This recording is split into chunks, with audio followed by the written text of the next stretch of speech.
I'd like to introduce today's program, in which Steve Kanter will be interviewing and talking with Frank Thompson. Mr. Thompson has had 17 years of administrative experience in corrections. He's been superintendent of the Oregon State Penitentiary since 1994. He is a University of Arkansas graduate with a degree in social welfare and has done graduate work in law and in public administration. In Arkansas, he graduated from the Police Training Academy and collected impressive experience teaching in and administering Job Corps centers, working as a university associate dean, and leading the Arkansas Department of Corrections. He's even owned a real estate business, demonstrating that here at this moment. Last fall, Mr. Thompson oversaw Oregon's first state execution in 34 years since reinstatement of the death penalty in 1984 in Oregon.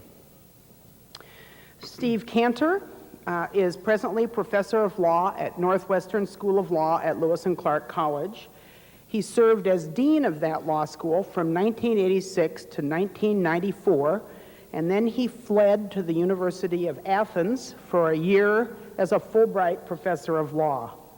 That was his first Fulbright grant. That was his second Fulbright grant. His first Fulbright grant was in 1984 at Nanjing University in China.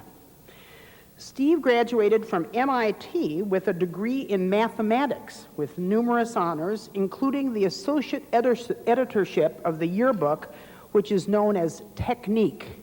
And he then used that technique and went and graduated from the Yale Law School. When he came to Portland, he worked first with City Commissioner Neil Goldschmidt and then as a public defender before joining the Lewis and Clark faculty. His special areas of expertise include constitutional law, criminal law, and police and civil rights.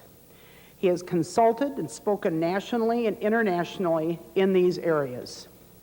In addition to those talents, I might just tell you, in case you're wondering, that Steve is not the Steve Kanter that I had thought was running the jazz program that I so enjoy on the radio. In addition to his Fulbrights, Steve is an elected fellow of the American Bar Foundation and has received the E.B. McNaughton Civil Liberties Award from Oregon's American Civil Liberties Union. Today, we are most pleased that Steve Kanter and Frank Thompson will have a conversation with us as they help us to try and understand Oregon's death penalty. Thank you, Fran. Frank and I vowed that we somewhere would get a baseball analogy in here, and I think the right field seats are going to have a little trouble seeing us, so we're going to try and move this podium back just a touch if we can. If our table doesn't fall. How's that? Good. Well, I want to thank Fran Storrs and Nancy Hedin and Chris Olson, who is off in New York watching her daughter perform in Kafka's The Trial. I want to take this opportunity to welcome Frank to Oregon and to the Portland City Club. This is his first time here, and of course he comes to us from Arkansas, as Fran said, and is now the superintendent at the Oregon Penitentiary, and we're very delighted to have you as an Oregonian. Thank you. Thank you much. Frank comes to Oregon following in a proud tradition of Oregon corrections officials. Among many others, I would mention Hoyt Cupp and Claire Argo. Hoyt, of course, ran the prison as well for a time. Both Hoyt and Claire had in common a public position of discomfort and opposition to the death penalty. And I used to always say about Claire that if we could get every Oregonian to sit down with Claire for 20 minutes, we wouldn't have the death penalty. But we're very pleased to have Frank here. I just want to frame the issue quickly and then turn things over for our informal discussion. As most of you know, Oregon has had rather a schizophrenic history with the death penalty. From pre-statehood until 1914, we had the death penalty. In 1914, in one of the earliest such votes in the nation, Oregonians, by popular vote, abolished the death penalty. With the concerns over World War I and the political activities thereafter, very quickly Oregonians turned around and reinstated the death penalty by popular vote in 1920. It was on the books until 1964, When led by the political leadership, including Governor Hatfield, Oregonians again had a chance to vote on it at the ballot and voted nearly 2-1 in 1964 to abolish the death penalty. Rather hard to believe now, isn't it?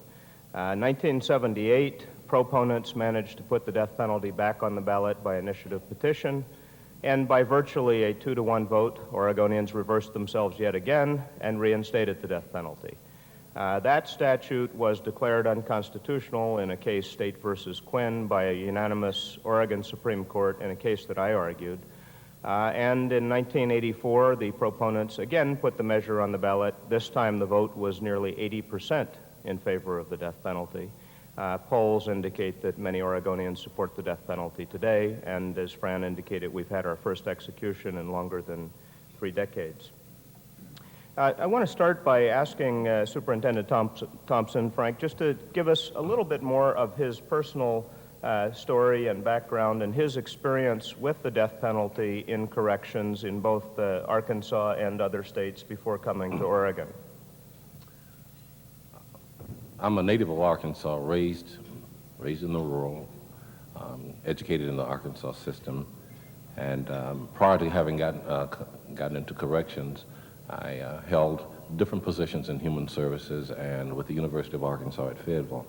I began my law enforcement orientation toward a career when I went in service in 1963. I was a military policeman, and upon looking for work and furthering my education, I had an opportunity to become a criminal investigator for the University of Arkansas at Fayetteville.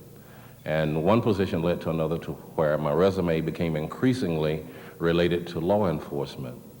After having attempted to start a real estate company in 1982, we had some problems, and I decided to get back into the workforce and use my law enforcement experience to become a part of the Department of Corrections in Arkansas. I started there as personnel administrator and remained in that position for 5 years, and then was promoted to correctional superintendent, where I had the responsibility of building a facility from the ground up, hiring all of its employees. And while in Arkansas, I never participated directly in an execution. However, throughout my career there, Arkansas was in the mode of conducting executions. As such, I was peripherally involved. Whenever an execution is implemented, all of the institutions in the system, in one way or another, are involved, either in sending staff to become a part of its implementation or monitoring the inmate behavior at each of the institutions. And I also directly supervised 2 employees who were directly involved with executions. I had always wanted to become a resident of the Northwest because of having visited some years to the Northwest area. I think it's a beautiful part of the country, and I've always heard positive things about the correctional system here in Oregon. And when I became aware of a vacancy in the system, I applied, not thinking that I'd be competitive at all, but as history will have it, I received the job, not thinking that an execution was near in the offing. Within 10 months of having gotten the position, there became discussions about the probability that an execution would be in the offing. And as we all know now, the first execution took place a little more than a year ago. I was asked, according to statute, of course, I was expected to train staff, pull together the type of program that would involve city police, state police, county sheriffs, get myself adequately trained, get my staff adequately trained. And the director was involved, Dave Cook, Al Chandler, the assistant superintendent for institutions were involved. Trips were made to Idaho to become aware and familiar with the execution systems. Trips were made to Washington and San Quentin. San Quentin is the site where we witnessed an execution as a part of our training. We were quite fortunate in some of the more technical aspects, some of the very technical aspects as such, the introduction of the IV and the introduction of the lethal chemicals.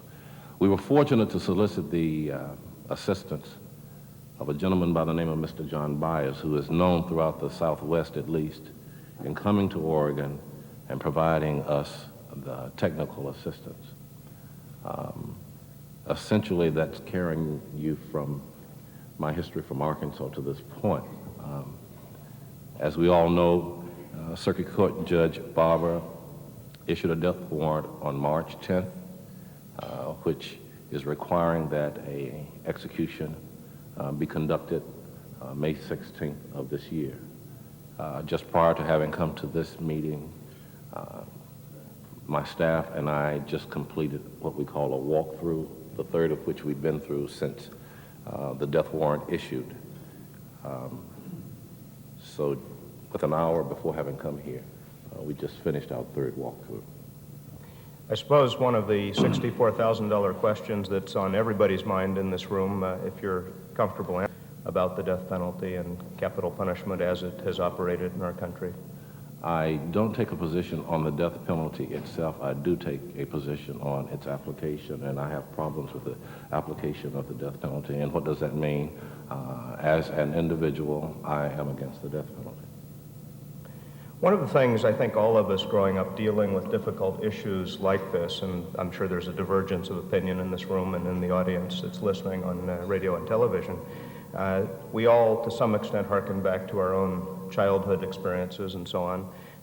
Just to share one of mine, I remember when I was about 5 or 6 years old, my first knowledge that there was a death penalty in this country was listening to the radio and hearing live the execution of the Rosenbergs. And a second experience, my father had had a heart attack and we had to go to Florida for a period of time when I was 5. And I was just learning to read and went to the restroom and noticed on the restroom doors white men, white women, colored people. It was my first real awareness that there was racial discrimination institutionalized as it was in this country.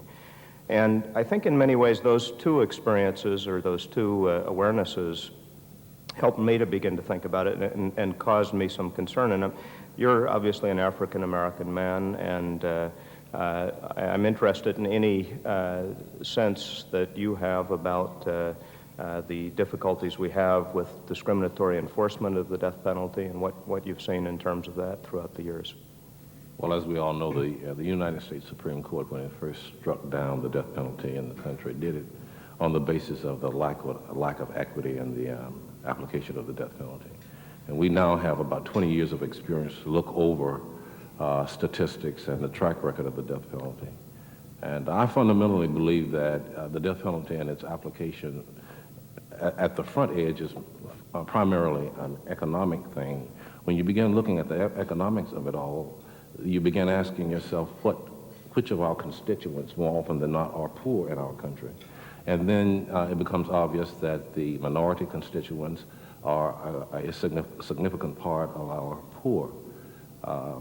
When it matriculates down to the jury, I don't think it's an indication of intentional discrepancies or inequity, but I think it's a function maybe of one group of persons not maybe being as aware or sensitive of persons who are somehow different to themselves. And where that insensitivity or that lack of sensitivity comes into play, you do find that minorities are more frequently sentenced to death. Blacks particularly where you find that there has been the death of a white person as a victim, a minority is more likely to receive the death penalty. And that is almost irrefutable statistics in terms of the more than 300 cases of executions since 38 states have reenacted it, reinstated it. I was looking before we came at the national statistics from the summer, and at least as of the summer, of the roughly 3,000 people on death row in this country, about 41% were black, and another good number, another 10% were of other minority groups, Latinos, Native Americans, and Asians. As you mentioned, one of the more interesting and troubling statistics is that the race of not only the defendant but the victim seems to make a huge difference. Some of the studies show that it may be 14 times more likely for a black person killing a white person to receive the death penalty than a white person killing either a white person or a black person. So these are troubling, and as you say, the economic circumstances and the other factors are very important as well. I'm curious, you've mentioned here that you do have troubles with the administration of the death penalty, and you've indicated some of them, and yet you've carried out an institutional responsibility. And I know it's difficult to talk about, but I think it'd be interesting for people. How does one wrestle with the difference between your personal views and your institutional responsibilities? It's difficult at times, more difficult at particular junctures of my responsibility. But I guess in a general sense, it certainly helps to work in a community of correctional professionals who share the same belief as I do. And I don't think my director, Mr. David Cook, who I'm proud to be associated with, he shares my sentiment. My immediate supervisor, Mr. Al Chandler, shares my sentiment. And I think it's quite helpful to me in my role to be working in a state where the chief executive officer, Mr. Kitzhopper, whom I've come to know and understand his position, also has difficulties with the death penalty. That's very important in terms of my being able to do my job and not have significant people in my life viewing it as being inconsistent. And the other part of my being able to do my job is I really believe to the essence of myself that it's not really Frank Thompson. It is every citizen in the state of Oregon who has the ability to vote or not vote, or it is a process that is required of a public servant. Corrections is my career, and I can't step in and out of corrections according to the ins and outs of various statutes. I've devoted a lot of my life to it, and my ability to come to a forum such as this and hopefully make a difference over time, again, is part of what makes it much easier for me to do it. It's never easy, but it helps, I think, to a large extent for me to be able to do my job as I do. Would you talk a little bit about the impact that having a death row and having the death penalty might have on the inmate population generally, on or maybe even more particularly the staff that works with the inmates and others? That differs. It's been my experience in having traveled to different states for training. The experiences they've had, both with staff and inmates, sort of differ. But in general, I think it's safe for me to say that as long as an administration educates its staff and inmate population, because they are thinking, feeling group of persons themselves, as long as you move into it with an atmosphere of being able to respond to staff interests, being able to identify what concerns they have. We have an ESS program at the Oregon State Penitentiary, or in the Oregon Department of Corrections, which has as its sole purpose during this time of challenges, being available for staff in case there are any type of anxieties that may be dysfunctional in the workplace. Overall, I'm very impressed with the professionalism of the public employee in Oregon. There has not been a significant negative impact upon the staff at the Oregon State Penitentiary or in the Department of Corrections. Of course, there are staff on both sides of the issue. There were staff who, realizing after 5, 10, 15, 20 years of working at the Oregon State Penitentiary or in corrections, all of a sudden they're at an institution that was going to be involved in taking the life of an individual. Of course, that bothered some. Some of them made their concerns apparent to me. Others took advantage of the ESS program. But by and large, the staff at the Oregon State Penitentiary and the Department of Corrections, for that matter, met the challenge. They rose to the occasion. The administration from the top down was very sensitive to doing what needed to have been done in order to respond to any problems that might have been generated among the staff. As for inmates, that's always a question that you have to be prepared to deal with, an issue that you need to be prepared to deal with. Inmates are notoriously independent persons. They work very hard to do their own time. They don't particularly relate to the issue or the plight of another inmate who's having to do time.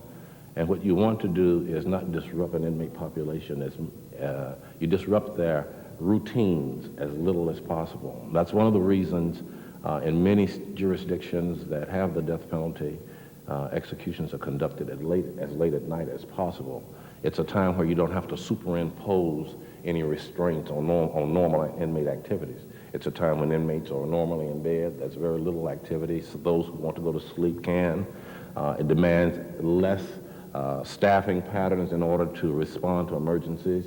And for all practical purposes, when inmates are in their cells, it's a lockdown status. Unless there is a significantly notorious, highly publicized issue around an execution, there most frequently is not an awful lot of reaction from the inmate population.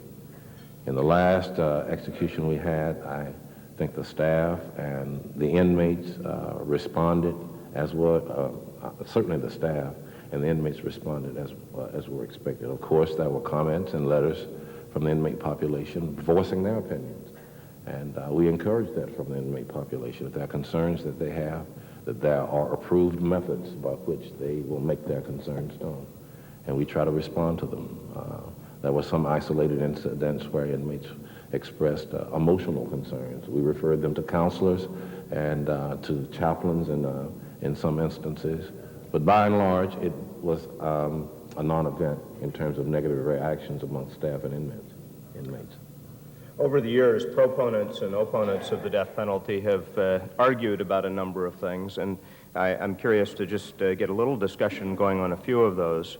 One, just as some background, in Oregon, the homicide rate has been fairly flat for a long period of time, about 5 homicides per 100,000 people per year, or something like that. In Texas, by contrast, it's run about 15 in recent years, 15 homicides per 100,000, 2 or 3 times the rate. Ironically, we chose the Texas death sentencing procedure, the statute, to adopt in Oregon. But, of course, proponents have always made the claim that having the death penalty reduces the level of violence in society, deters crime, prevents homicide. You've had a lot of experience as an academic, as a corrections official, and working with other corrections officials. I'm interested in what and I think the club would be, in what the people that you circulate with think about this argument that the death penalty is an effective deterrent. Respecting the fact that we've had now 20 years of history with execution being implemented in 38 states, the debate is still very much alive as to whether or not the death penalty is a deterrent. Of course, we'll never know how many persons have not committed any crime because of their contemplation of the death penalty. But we certainly don't know the extent. It's not conclusive at all that the death penalty deters. There are studies that have been done among law enforcement professionals where the death penalty is viewed by law enforcement professionals as being the last among a list of things that might be done in order to deter it, some of which would be an improved economy, longer sentences, fewer roadblocks in the court procedures, family interventions in the lives of children much earlier in their development. And these are opinions among professional law enforcement people. So again, the jury is very much still out regarding whether or not the death penalty serves as an adequate deterrent. And with that much debate being the case, I'm very uncomfortable with something as profound as the death penalty being implemented and becoming significant public policy with so much debate still being out. I personally feel that seldom is it the case that when the kinds of crimes that merit the death penalty under the present law are committed, seldom is the perpetrator contemplating being caught and or losing their lives. You put your finger on, I think, a very important point that's always struck me, and that is that the death penalty occupies so much of our time. After all, here we are talking about the death penalty with everybody listening, and it occupies a lot of the attention of Oregonians, and it often deflects attention from some of the other long-term things, some of which you mentioned, that we really could be doing to reduce the level of violence in our society, to increase civility, to increase opportunity for all of our citizens, and to really make a better community. And I think that's one of the great tragedies. Oregonians, it's very easy to go to the ballot box and say, well, I'm against criminals, I'll vote for the death penalty, and then kind of put that issue away and not have to worry about the poor kids that are growing up without adequate education or decent families. And maybe we ought to all spend a little more time on those issues and a little less on the death penalty. I agree. I think any good public policy, despite its frailties and imperfections, ought to be, on balance, the type of policy that accrues to society significant benefits, and despite its imperfections. When considering the death penalty, when applying those standards, I think it falls short. I think that a public policy that is not equitable, and it's very debatable as to what the public good is, creates a significant moral issue. And some of the other alternatives toward intervention in the lives of our youth who may be identified as being on the path to criminal behavior, I think it merits a lot more attention than our society in a lot of instances is devoting. I'm interested in knowing whether, in your experience of being familiar with the Arkansas system and some other states you visited, and much more limited in Oregon, whether you're aware of situations where you or others felt that innocent individuals or otherwise inappropriate individuals came close to execution or even perhaps were executed. Not particularly in the state of Arkansas. I do remember while being in Arkansas, becoming aware of a statistic, something like since executions have been reinstated, there are some 48 persons who have who've been released from prison because they have been determined to be innocent. Now, innocence, of course, may either mean a person who was absolutely not guilty and did not commit the crime, or innocence may mean a person whereby the judicial process did not prove beyond a reasonable doubt that person's guilt or some imperfection in the process, or perjury, or some jurisprudential flaw. But innocence, nevertheless, as we should approach a jury trial. There are some 48 people who have been released from prison who otherwise were sentenced to death.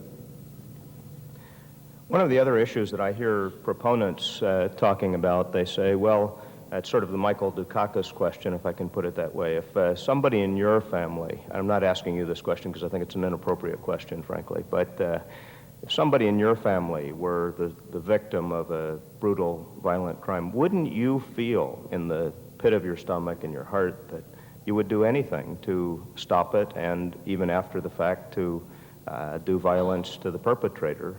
And it seems to me that that is a very natural human environment. Both you and I have daughters. We have children. We certainly are very protective of them. I would feel that way. I suspect maybe you would too. But I guess I'm curious about your thought about whether it's possible or appropriate to translate that individual human emotion of a family to the state, which some proponents suggest that the state should carry out vengeance or retribution. I don't think the state should be emotional. I think the state should be objective and capable of addressing issues on a broad, equitable basis, and not on an emotional premise. I too am not certain just what my response would be if my daughter were the victim of some of the heinous crimes, some of these people who are on death row. And my comments and my attitude regarding the death penalty has nothing to do with individuals on death row nearly as much as it has to do with what it does to society and what it does to us in our efforts to move forward in a civilized society. And by that, I'm getting back to the point of I expect government to be objective and not emotional. So in terms of speaking of the person who would want to bring vengeance upon the perpetrator against himself or his family, I can understand that human emotion, but I don't think that should translate into public policy.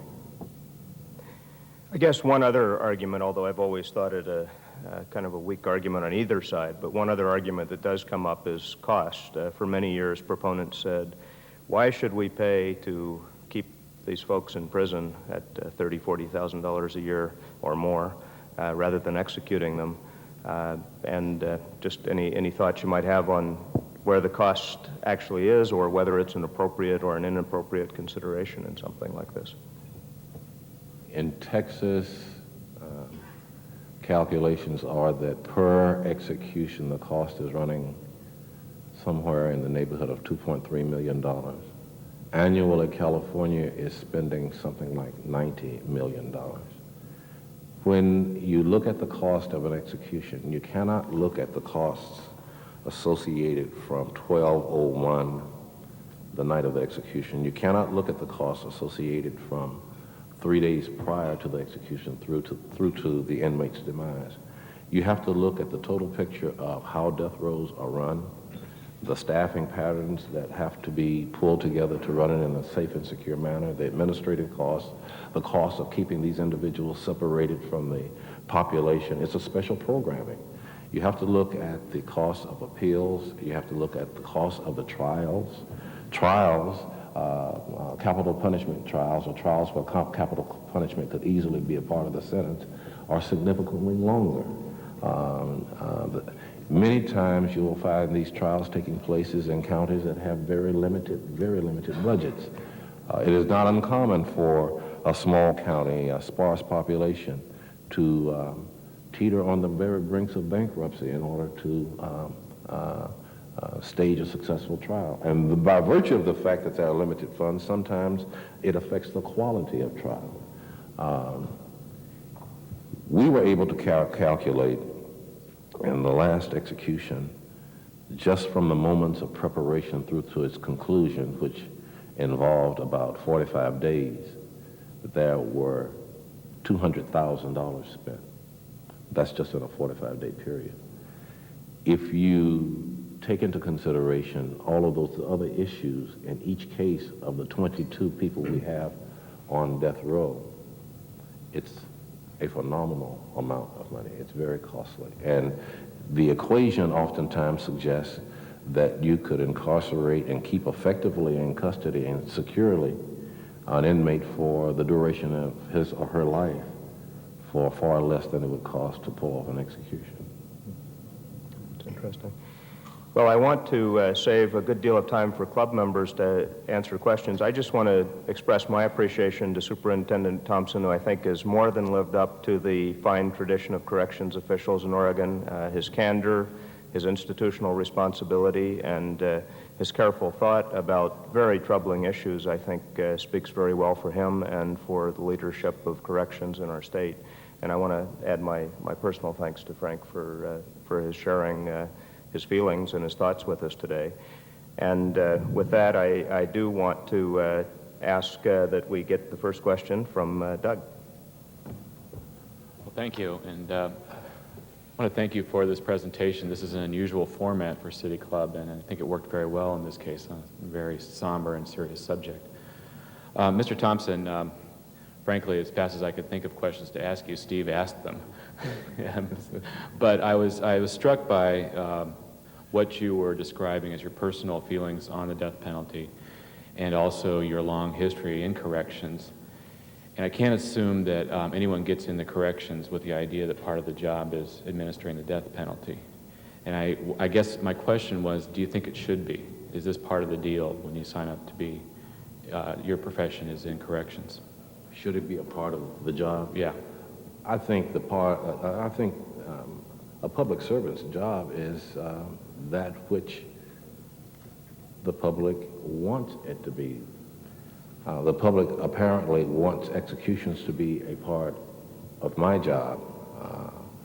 I'm a good soldier. I have problems with that part of my job, and I welcome the opportunity to share that concern.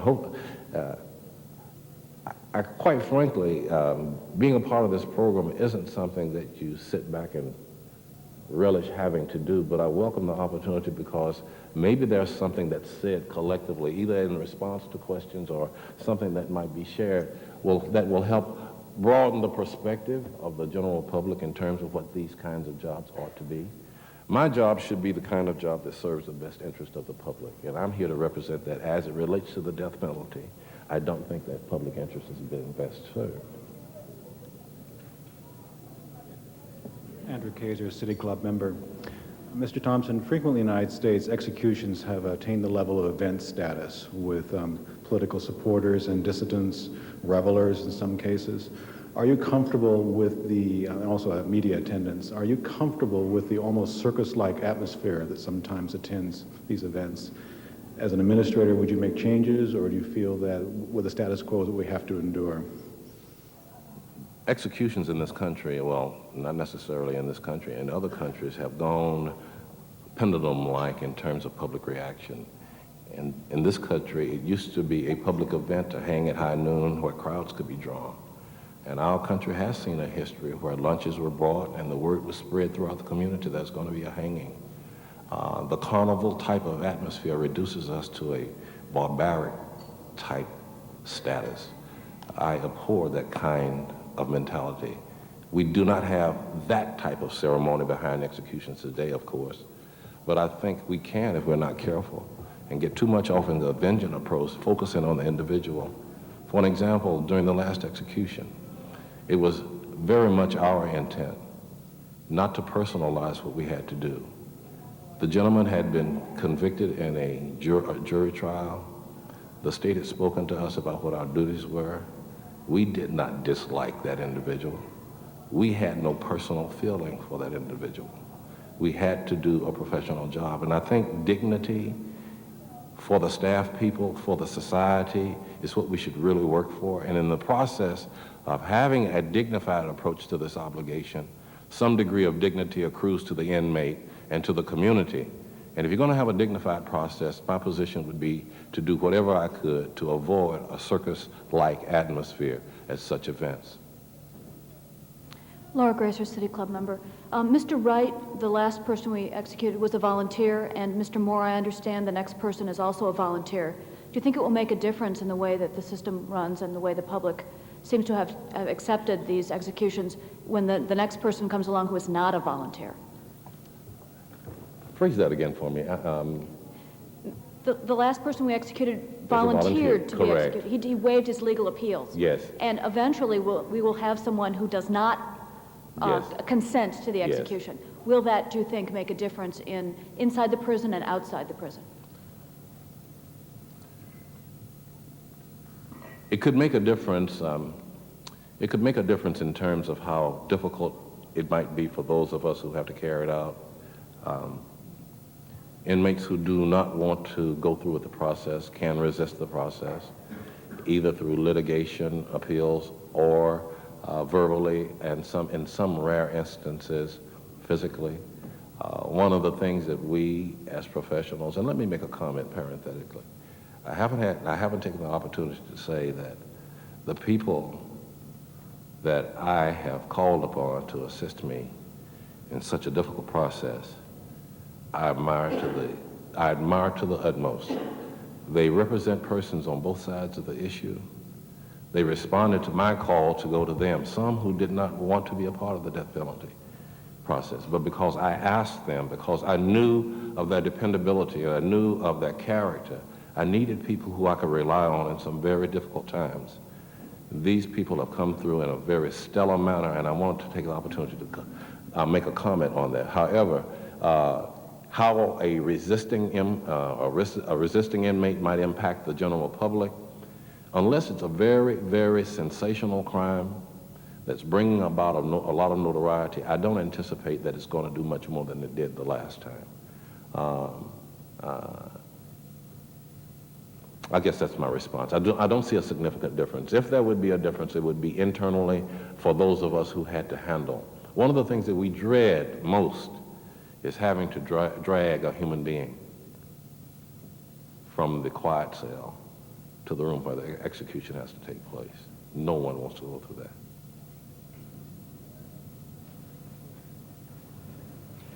I'm Bill Spofford. I'm a City Club member. I happen to be the retired Episcopal Bishop of Washington, D.C. and of Eastern Oregon.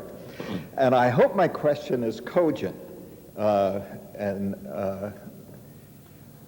Has anybody ever done a study of the families of the people who have been executed? In a way, I know that Dr. O wrote a novel about the Rosenberg's killing. And I'd just like to know, has there been a study to show what happens? We're very concerned with victims' rights, and that's correct. But what happens to the people who are left over? To my awareness, there's not an awful lot of work being done in that area. It has not been frequently studied. I apologize to you for not being able to give you the article, the title of the work that I am familiar with. And the essence of it had to do with the fact that this population of our society was being overlooked. Somehow or another, our society has cultured a deaf ear to that population. And this is a population of people who have not violated the law. They've lost a son or a daughter nevertheless, and there is an emotional plight that they have to matriculate through or survive or cope with. It's very legitimate. Not to prioritize their interests over the interests of victims of crimes, but they are citizens, they are mothers, brothers, daughters, sons, nevertheless. So I guess my response to your question is there isn't nearly, in my opinion, enough work being done in that area, and I regret not being able to refer you to the source that I am familiar with. Let me just comment briefly. I agree that there has been far little attention to that issue, both in terms of social science research and also just in terms of society providing caring for those people. But I think that at least episodically, one has to say honestly that the reactions of family members vary tremendously. And that I think many families who do support the death penalty in the particular case hope for some form of closure with the execution. Some families find that, some find after the fact that they do not find it, and they are perhaps even more tormented than they were while the inmate was alive. Of course, many families have to wrestle with the fact that they are opposed to the death penalty on a personal level, and then they have an event occur to them. And I think this is an issue that it's presumptuous for anybody who's not in that position to judge their reaction. But I do think it takes tremendous courage for the families to wrestle with this problem. And of course, some of our most prominent families in the country have had to wrestle with it. The Kennedy family on several occasions, Martin Luther King's family on several occasions, to pick two families that stood steadfast against the death penalty in light of family tragedy. There have been other families, of course, that have reached opposite conclusions and have felt that they wanted the death penalty for their memory of their son or daughter. Thank you. I'm Charlie Hinkle, City Club member. Society as a whole is insulated from the death penalty, from its impact, from its operation. We don't see it in operation. Steve mentioned Claire Argo, and I second what he said, that if every Oregonian had been able to spend 10 or 20 minutes with Claire Argo, there would be no one in this state who supported the death penalty, I suspect. And you, Mr. Thompson, made a comment earlier, really at the beginning of your remarks about you playing a role on behalf of all Oregonians, that you're not there as an individual, but as our hands, our right hand in doing the will that we as Oregonians have imposed upon you. Movies like Dead Man Walking bring a different perspective, bring the public closer to the death penalty. The current production at Artists Repertory Theater does the same thing. And my question to you, Mr. Thompson, is do you think that more publicity about the mechanics of the death penalty, and I'm speaking now of the execution itself, how do you feel about cameras at the execution site, or more public access to the execution itself and to the events leading up to it? Would that make any difference? Do you favor it? Do you oppose it, and why? We presently have a policy that permits witnessing the execution process immediately before the infusion of the lethal chemicals. And the witnessing process also asks the witnesses to commit themselves to non-disclosure of persons participating. And we anticipate that there may be some legal actions regarding that particular policy. And I think it would be inappropriate for me to go any further into responding to that question. Ann Glazer, City Club member. A lot of the public support for the death penalty in recent years, I think, stems from an increased appetite for retribution or vengeance. And you mentioned that you feel that that's an inappropriate role for the state to take. Essentially, the state should stay out of that emotional aspect of punishment. I wonder whether you have thoughts on whether there is a role for the state in satisfying the public attitude for retribution, public desire for retribution, or if not, if you think that we simply need to somehow reduce that appetite, whether you have any thoughts on how that can be done. I view vengeance and retribution as being different. I view vengeance and punishment, appropriate, equitable punishment, as being different. I think punishment in its appropriate, in an appropriate manner that adequately addresses the circumstances is not vengeance. I have some ideas, some of which may take some time to begin describing, and I'd be glad to join any effort, public or private, where some of these ideas can begin being discussed and some form given to them. In many instances where the death penalty has been imposed, a reasonable alternative would be life without parole, where that inmate can become a productive entity within the corrections environment, where there can be retributions and they can contribute back to the same society that they took so much away from. In many, many instances, persons on death row are capable of putting back into society, working, providing different kinds of services, and society will become a beneficiary of that person's continuing to live. There are a number of other ways, and I think part of some of those germs of ideas, if you will, were expressed in my referring to what many law enforcement officers believe as being appropriate alternatives to the death penalty, focusing more on preventive type activities in the communities. We have found in a number of cases that the certainty of apprehension and quick justice is more of a deterrent singularly than any issue that proposes the death penalty. Let me give you a little story that I think is quite appropriate in terms of apprehension and swift, the perception of apprehension and swift justice. I'm familiar with a community organization, lower middle income, that had a drug problem in two houses that were sitting next to each other. And they had been trained on how to organize and raise funds so that they could take control of their own community and drive the drug activity out of the community. They had limited funds, and all of the families were they all worked, husband and wife worked, and it was difficult getting 24-hour coverage in the community, and it was difficult, quite frankly, getting enough funds to buy the equipment, the video cameras and the tapes that it took. What they decided to do is stand on the corner during certain critical hours of peak activity with video cameras that didn't have anything in them, and as vehicles would pass, they would just pan with the cameras. The crack houses closed down. They implanted in the minds of the perpetrators the likelihood that they were going to be detected, the likelihood that they were going to be apprehended, and that there was almost a certainty that they would be identified. That deters behavior.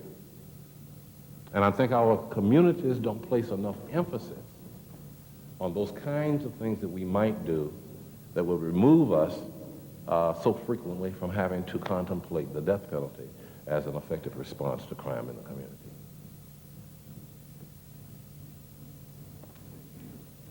I'm Herb Crane, a City Club member, and I'm going to change the tone of this. A week or so ago, in one of the southern states, a convicted criminal, apparently guilty as all hell, nonetheless attempted suicide, and the state intervened and prevented the successful suicide, kept him alive for a couple days until they were able to execute him, quote, justly. I'd like your both of your interpretation of how that would be looked at in the state of Oregon. I'll ask, I'll make the first comment and let him wrap it up. I just hope I never have to do that. That would be the requirement in the state of Oregon. If I just hope I never have to deal with that situation. If an inmate contemplated suicide or attempted to commit suicide, hours before, minutes before the actual execution, I'm required to see to it that that person is effectively executed according to established procedures. So to answer your question as to what the expectations of this person in the state of Oregon is, that's your answer. Now, it's propriety, it's, go ahead. Well, I think your question puts very well one of the great problems with the death penalty, because it does turn logic, common sense, morality on its head in circumstances like this. But Superintendent Thompson is absolutely correct that the legal obligation would be to make heroic efforts to save the person from the suicide, to execute them. We also have similar situations where somebody may be superveningly insane and thereby incapable of execution. The Supreme Court has held correctly that if you are superveningly insane, you may not be executed even if convicted. And what the states must do in that circumstance, of course, is send the person to a mental hospital and cure them mentally so that they may be executed. All of this is really Alice in Wonderland logic. It reminds me of stories of we have to destroy the village to save it. We have to, it's upside down. And I think the death penalty, more than anything else in our criminal justice system, does call for these kinds of perverse results. Let me just give a smaller one that is no fault of Superintendent Thompson's, but in the case of Mr. Wright, I never met Mr. Wright. I didn't represent him directly, though Mr. Hinkle and I did handle a case on behalf of some religious leaders in the state. But my understanding is that during the last several years of his life, apparently by his own choice, he spent less than 1 hour and 45 minutes with lawyers who would be representing him. And yet, due to Mr. Thompson's responsibilities and the state's responsibilities, I'm sure that he spent significantly longer than that talking with, working with, in effect, members of the corrections staff that, of course, in a way, they, because of their responsibility and his desire, were moving down this path toward execution, while those who might have been able to work to prevent the execution, or if he had had more conversation with them, might have persuaded him that he was on a foolhardy course, really didn't talk to them. As I say, not through anything corrections did. Corrections did not block anybody from talking with them, as far as I know, but it is an irony similar to the one that you mentioned.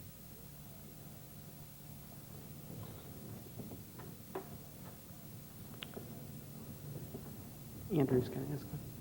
This Andrew will be Wheeler, our last question. Member. I was interested in the statistics, in other words, the increasing majority of those who are for the death penalty, and I'm wondering if there is increasing vindictiveness out there, sort of the majority of the people putting something bad on the fewer. I would ask that of both of you, if I might. First of all, I see this as cyclical. It has been cyclical in Oregon's history. It will be again. The day will come in Oregon when we will vote to abolish the death penalty. I'm sure of it. The question is when. And wouldn't it be wonderful if instead of having executed the 300-plus people nationally or the 1 or 2 people in Oregon, we had taken some of Superintendent Thompson's suggestions and prevented a few homicides? We could have done that. So I think it is cyclical. The other thing I would say in fairness to the voters, I have a lot of confidence in Oregonians. I don't think it is that we are evil people or shallow people or necessarily vindictive people. I think that it is unfortunately that the death penalty is a sufficiently complicated issue, and crime is a sufficiently complex issue, and fear is a difficult emotion. And so when we have an easy up or down vote without really having to think it through, we sometimes pull the wrong lever.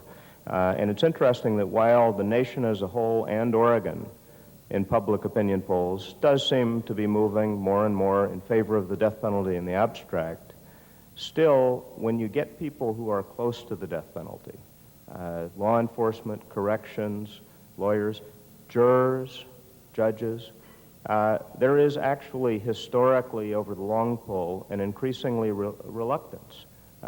Jurors are not that likely, and that's one reason we have discrimination in the system, because the jury is often looking for one spark, one alternative, one indication that that person sitting in the dock is like me, and then they don't vote for the death penalty. It's so much easier when you can say, that's not a person, that's not me, that's another.